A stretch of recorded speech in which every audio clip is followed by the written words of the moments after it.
Hello everyone, আমি পারমিতা। আমার একটি নতুন ব্লগে আপনাদের সবাইকে অনেক অনেক স্বাগত। আশা করি আপনারা সবাই ভালো আছেন আর আমরাও খুব ভালো আছি। আজকের ব্লগটা কী নিয়ে তা তো আপনারা সবাই ইতিমধ্যে বুঝতেই পেরে গেছেন। হ্যাঁ, ঠিক ধরেছেন, আজকে আমার বাবার জন্মদিন। আমরা সবাই এই বয়সের ছেলেমেয়েরা কম বেশি পরিমাণে তো নিজেদের জন্মদিন সেলিব্রেট করেই থাকি, তাই না? কিন্তু আমাদের মা বাবারা তারা কোনো দিনও জন্মদিন সেলিব্রেট করেছে কি না বা কিভাবে হতো তখন জন্মদিন, সেটা আমাদের জানা নেই। তাই চলুন আজকের ব্লগটা আমার বাবার জন্মদিন নিয়ে।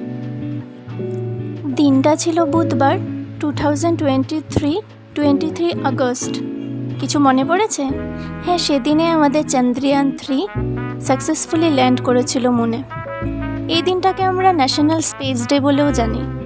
এই ভালো দিনটাতেই আমরা বাবার জন্মদিন পালন করেছিলাম, কারণ পাপার জন্মদিন 23 আগস্টেই হয়। ব্লগ আমার বরাবরই দেখতে ভালো লাগে আর নিজেরও করার ইচ্ছে ছিল, তাই ভিডিওগুলো করে রেখেছিলাম।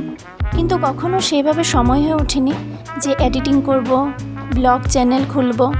আসলে কি বলুন তো, আমরা সবাই ভাবি যে যারা ব্যস্ততাতে থাকে তারা ব্লগ করতে পারে না, কিন্তু সেই রকমটা আমি মানি না।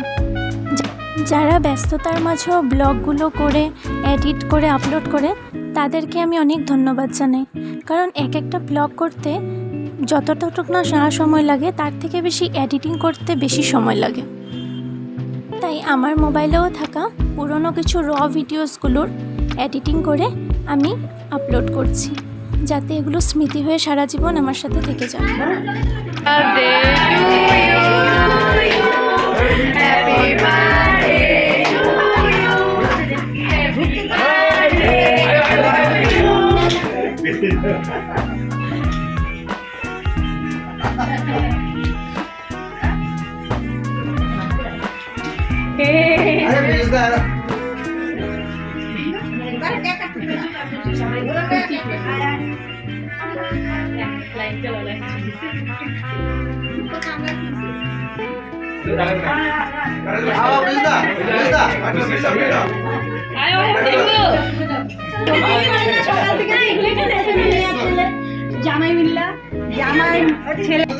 দেখলেন তো কি পরিমাণ খুশি ছিল উনি।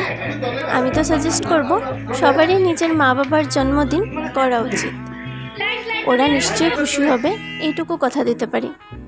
বড় করে ছোট করে সেটা ম্যাটার করে না, একটা কেক নিয়ে গিয়ে বা ঠাকুরের সামনে একটা ধূপকাঠি মোমবাতি জ্বালিয়ে দিয়েও আমাদের মা বাবার জন্মদিন আমরা সেলিব্রেট করতে পারি। আমি যদি এত ভয়ে থেকেও করতে পারলাম, আশা করি আপনারাও করতে পারবেন। কে কে নিজের মা বাবার জন্মদিন সেলিব্রেট করলেন তা কিন্তু আমাকে কমেন্ট করে অবশ্যই জানাবেন। দায়িত্ব কর্তব্য তো সব ভালো ছেলেমেয়েরাই পালন করে, কিন্তু ওরা এক্সপেক্ট না করা কিছু করে দিলে আমার মনে ওরা আরও বেশি হ্যাপি হয়ে যায়। বাবাকে দরজার সামনে কিছুক্ষণ দাঁড়িয়ে থাকতে দেখে আমি না রীতিমতো ভয় পেয়ে গিয়েছিলাম। কি জানি আবার রাগ করলো নাকি জন্মদিন পালন করায়। আমি না অন্ধকারে ওনার এক্সপ্রেশনটা দেখতে পাচ্ছিলাম না। তারপর সামনে গিয়ে দেখলাম ওনার চোখে জল।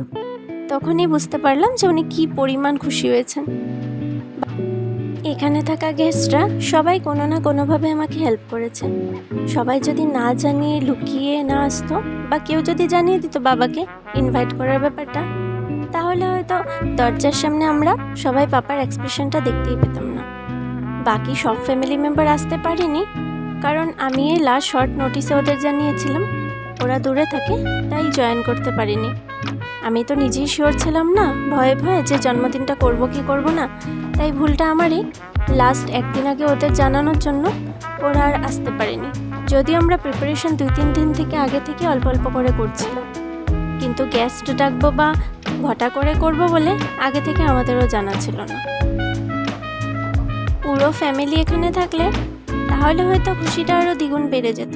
পাপার জন্য অবশ্যই, পাপাও খুশি হতো সবাই থাকলে, কিন্তু ওদেরও হয়ে ওঠা হয়নি।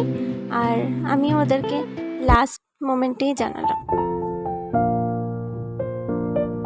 জন্মদিনের প্রিপারেশন আমরা 2-3 দিন আগে থেকেই করছিলাম, কিন্তু ভয়ে কেউ এগোচ্ছিলাম না। পাপা যদি রাগ হয়ে যায় জন্মদিন পালন করলে, বলবে এ বয়সে তোরা জন্মদিন পালন করছিস। একবার মা হ্যাঁ বলতো, আবার পর মুহূর্তেই না বলে দিত।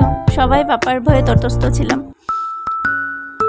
বাবাকে না জিজ্ঞেস করে বা না জানিয়ে বাড়িতে লোকজন ডাকা, অনুষ্ঠান করা, খাবার দাবার অ্যারেঞ্জ করা আমরা কখনোই কেউ করিনি। এই প্রথমবার পাপার চোখের আড়ালেই সব কিছু হলো। তিনি কী যে খুশি ছিলেন তা আপনাদের বলে বোঝাতে পারবো না। দেখতেই পাচ্ছেন ভিডিওতে কি হ্যাপি ছিলেন। পাপার হ্যাপিনেস আর কান্না দেখে সেখানে যারা ছিল তাদের সবার চোখেরই জল ছিল। এইভাবে ঘটা করে জন্মদিন করাটা অনেকের কাছে আদিক্ষেতা বলে মনে হতে পারে, কিন্তু বিশ্বাস করুন, এই খুশিটা যে ওনাকে দিতে পারলাম সেটা আমি ভাবা থেকেও বেশি। আমি ভাবিইনি পাপা যে এতটা হ্যাপি হবে। আগে তো খুব ভয় পাচ্ছিলাম, কারণ আমরা কেউই বাবার সাথে তেমন একটা ফ্রি না। মার সাথে যদিও ফ্রি, বাবা একটু রিজার্ভ থাকতেই পছন্দ করেন। ওনার ইমোশনটা উনি নিজেই চেপে রাখেন। বুঝতে পারি না কিসে ভালোবাসবে আর কিসে হ্যাপি হবে বা খারাপ পাবে, সেটা ঠিকভাবে বুঝতে পারি না। আমাদের সবার বাবারাই যেমন হয় আর কি, কম বেশি পরিমাণে আমরা বাবার সাথে তেমনভাবে কেউই ফ্রি হয়ে উঠতে পারি না। বিশ্বাস করুন, যদি আমি একা কেক নিয়ে গিয়ে পাপা হ্যাপি বার্থডে বলতাম তাহলে হয়তো খুশি মনে মনে হতো ঠিকই, কিন্তু আমি বকাই বেশি খেতাম। ভালো হলো, এত লোকের সামনে আর বকা খেতে হলো না। বাবা মারা তো এতেই খুশি হয় যাতে ওনাদের সন্তানরা ভালো প্রতিষ্ঠিত হয়, ভালো মানুষ হয়। এর থেকে বেশি হয়তো আর কোনো ভালো মা বাবা কিছুই চায় না। আর তাই ওনারা কিছু এক্সপেক্ট না করা সত্ত্বেও এমন কিছু করে দিলে ওনাদের চোখে হয়তো এভাবেই জল চলে আসে।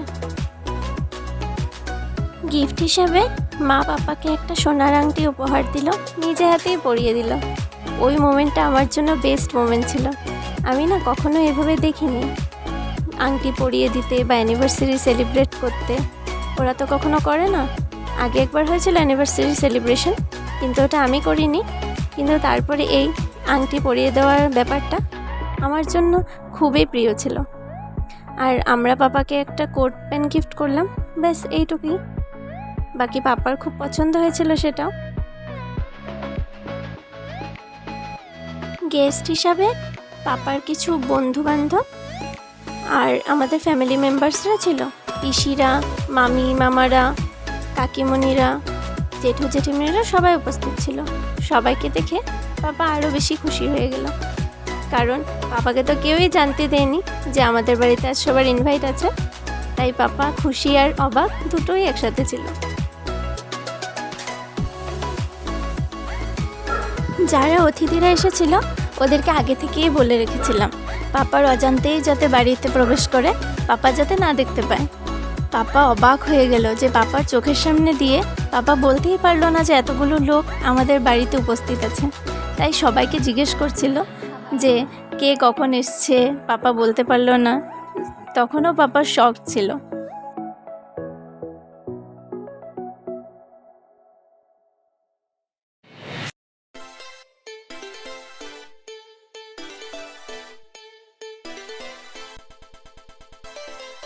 জন্মদিন বলে কথা, তাই পাপাকে আমরা ওনার বন্ধুদের সাথে একসাথেই বসতে দিলাম খাওয়ার জন্য।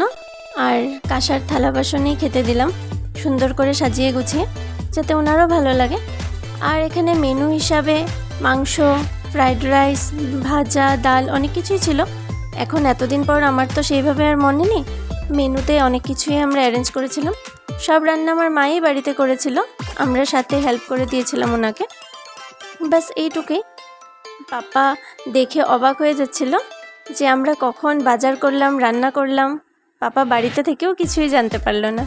সেটাই আমার কাছে না আরও এক্সাইটিং ছিল, পাপার বারবার অবাক হওয়া ফেসটা দেখা।